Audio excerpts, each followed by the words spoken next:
Surprise, surprise, the housing bubble in Florida is finally beginning to burst. Most people could probably see this coming from a mile away. I know I certainly could have, especially with how fast and how much inventory we have been seeing pick up on the housing market. But kind of like my video yesterday where I talk about where they try to hide everything from you, there was an article that came out from the Florida Chamber Foundation that says that all of these stories about the Florida housing bubble and the decreased sales on the market and all the explosion in active listings lacks accuracy.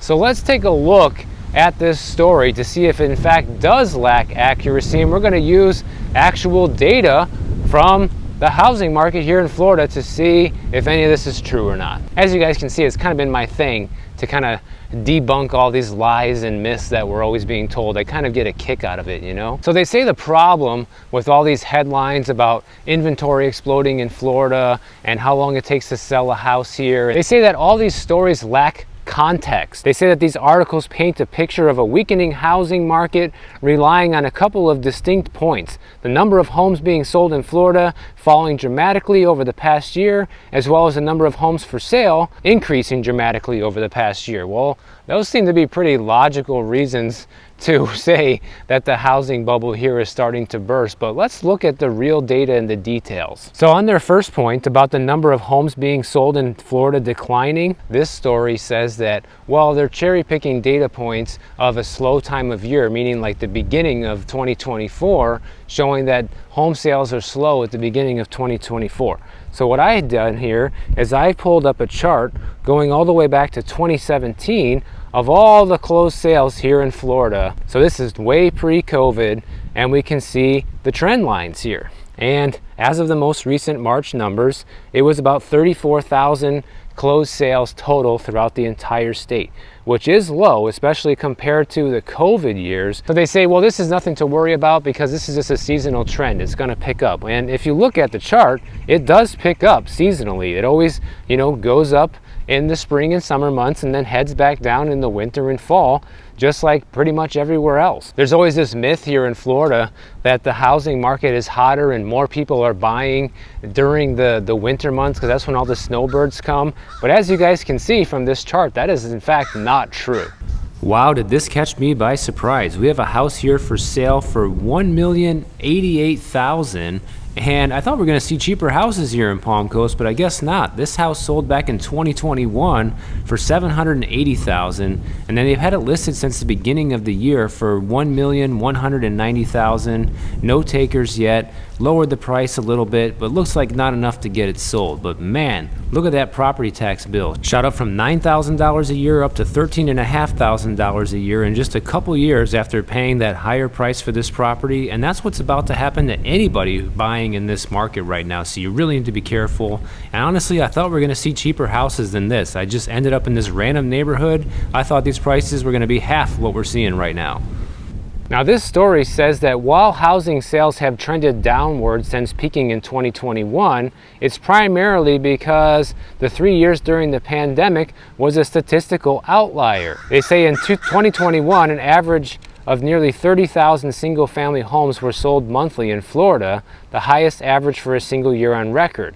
And so for context, in 2019, an average of only 24,400 homes were sold each month. But if we take things back even further, guys, we can see going all the way back to 2008, this is as far back as my data goes using SunStats, that even compared to, way before COVID, the closed sales that we have right now are kind of just average. They're not really above average or below average. It's kind of just normal. The only time it was really lower than it is now were the 4 or 5 years after the GFC. When you go back to 2008, look how abysmal the closed sales numbers were, and really didn't start to recover until around 2013 or so. So they say that You know, because we're still seeing a relatively normal amount of closed sales, this doesn't point to any imminent danger in the Florida housing market right now. It just points to things starting to normalize. And I actually kind of agree with that point. I think for now, the sales are starting to normalize. When you look at that historical chart, going back to 2008, it was much worse back then as far as closed sales across the state. So things are still moving, but can that movement keep up with the uptick in inventory? And that's where I think our opinions are going to start to differ here. Because obviously the second point is the active listings have skyrocketed over the past year, which is absolutely true, but they say this is nothing to worry about because this is also returning to normal levels. So when we look at the SunStats chart, you guys can see here that the listings have already returned to pre-pandemic norms here in Florida, guys. We have about 150,000 homes for sale throughout the state, and that's basically what we had before the pandemic. So it didn't really take that long for us to recover and get back to normal, so to speak. But here's the crazy thing. Even though the amount of listings across the state are back to normal, they're not back to normal in many different metros. Like, for example, where I live in Miami Beach, let's just take my city, for example, going back to 2017, on average, we had about 3,000 to 3,300 listings on the market at any given moment. Well, right now it's only 1,800. Okay, so that's not that many.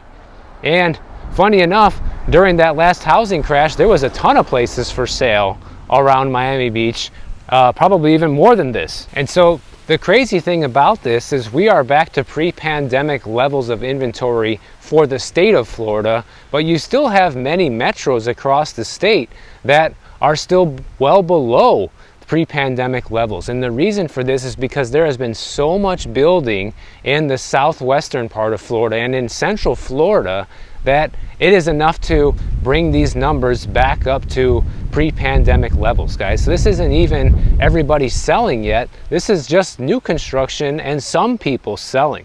So imagine where these numbers can go in the not so distant future when a bunch of people do decide to sell because they can't afford their homeowner's insurance anymore, or their property taxes are rising too high and you're on a fixed income. You know, you cannot continue to afford those things indefinitely at the rate of increases that we're seeing around here. So they do bring up a good point in this story saying, you know, getting back to pre-pandemic levels of inventory is a good thing. And I agree, it is a good thing. It's what we desperately need in order to start seeing normalization in prices. And then you might start asking, well, how come prices haven't come down by that much yet, Michael? Well, the answer is simple. It's because it takes time. Okay, the longer that these houses continue to sit on the market, the more people will start to get desperate and need to sell these homes and start cutting the price. In fact, where I'm walking through here right now in Palm Coast, Florida, is one of those markets where inventory is actually above pre-pandemic levels, and there are a lot of price cuts, and home prices are down here year over year, which I will get into in a little bit. So basically what this story is trying to tell people and convince everyone, there's nothing to worry about because prices are stabilizing and inventory is coming back to normal. So that's a good thing. Everybody should just be happy. But if you're a buyer here in Florida, you need to realize that there is more than meets the eye with that. Here we have another house for sale right around the corner for a lot less at $850, but still expensive. And this house was purchased back in 1985 when it was just a piece of land, presumably, for only $18,000. And then they tried selling it repeatedly throughout 2010, 2013, 2014, and at a much lower price. And I'm sure these guys are pretty happy they didn't sell it back then, considering the house is pending now somewhere around $800,000. And property taxes on this house are still $7,800 a year. So this must be the rich part of town. I think we all know that the housing market here in Florida was very unhealthy for those few years during the pandemic. Inventory was at record lows. We had people pouring in here from all over the country, you know, and it made prices shoot up here tremendously. But the problem is, guys, we have a lower sales volume now, and we have listings hitting the market like no tomorrow at a time when housing here is more expensive than ever. And so if I had to guess where things are going right now throughout the state, I would say the majority of places throughout the state of Florida are going to take a hit. They might not see an all-out crash, but definitely a correction in many places. Like, for example, right now, the median home price throughout Florida is $389,000, and in December of 2019, it was $249,000. So that's $150,000 more expensive with much higher interest rates than we had back then.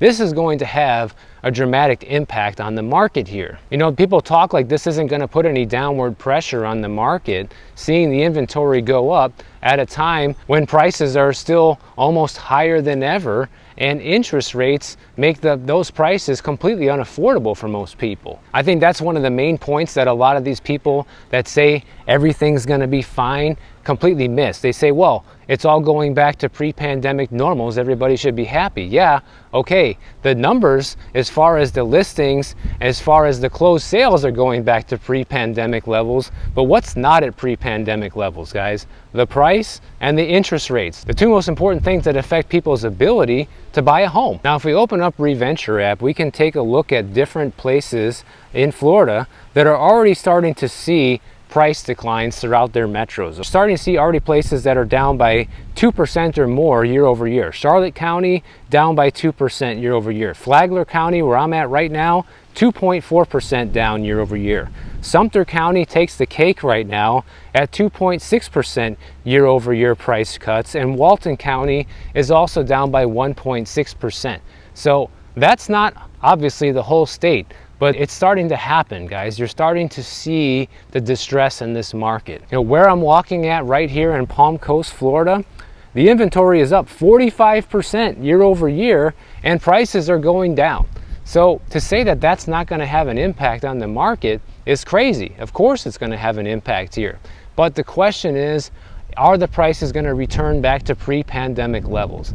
If I had to guess, I would say probably not. I would still say that places like this, you know, nice and safe areas that are still relatively affordable for Florida, are going to maintain most of their value, but you could easily see the prices come down by 15 or 20%, and that would not be crazy. It's not going to probably be as cheap as it was pre-pandemic. It just never will be again. That's my thought. That's my thought on the entire housing market, and I think Florida is giving us a preview of what we might see nationwide.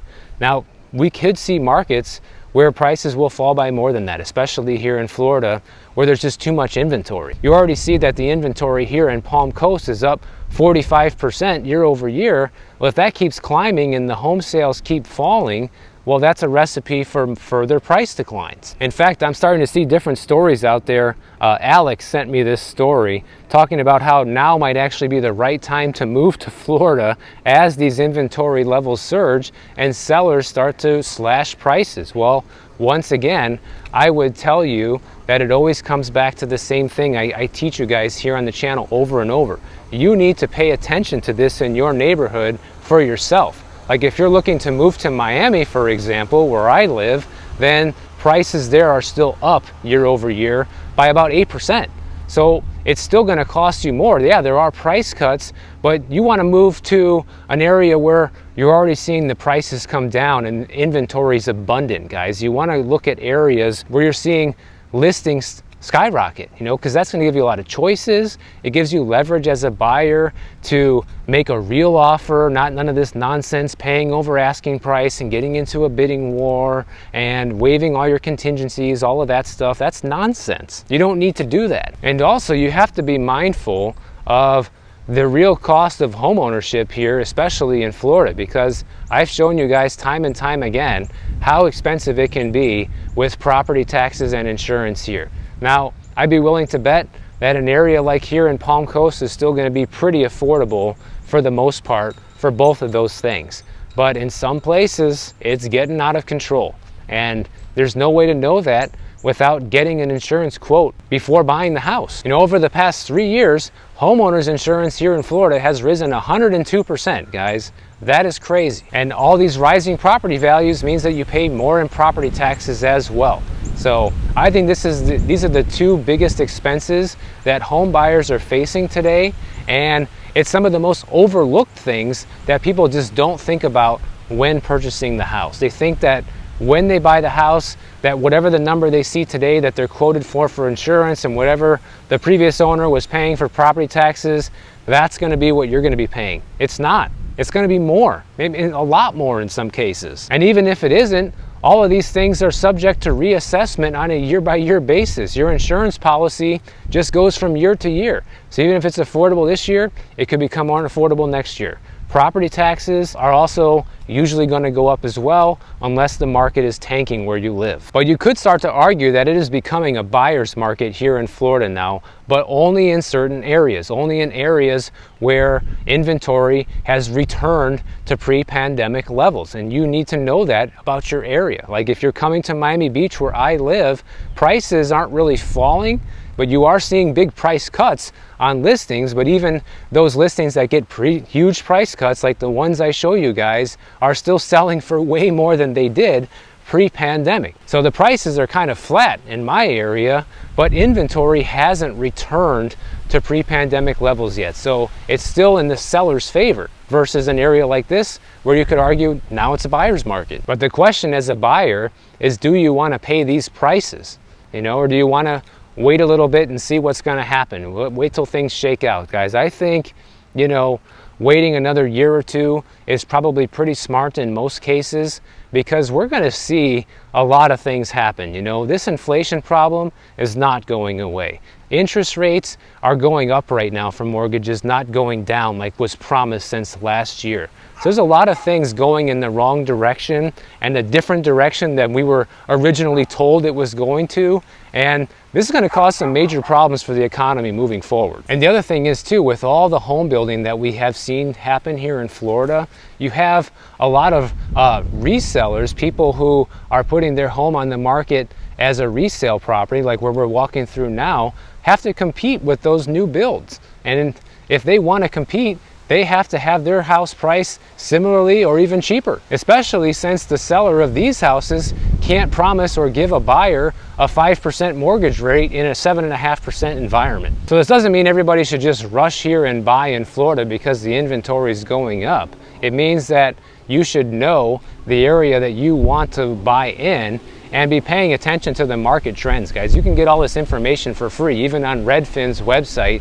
You can just punch in the city that you're looking in, and they'll show you what's happening with inventory, what's happening with prices. All that information is free for you to use. You also have ReVenture app, which is from ReVenture Consulting. It's a fantastic app to use. I use it all the time here in my videos to give you way more information about any given market that you're interested in. But Alex also shared with me another story that has a couple interesting maps that I want to leave you guys with here.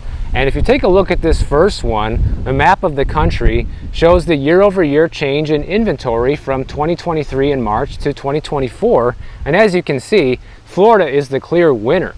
But if you take a look at this map as a whole, almost everywhere in the US is starting to see an uptick in inventory. Not everywhere, but like 40 out of the 50 states is seeing an increase in inventory year over year. So things are starting to normalize. And people complain because it hasn't gotten back to where they want to see it yet, guys. Well, realize it might never get back to where you want to see it.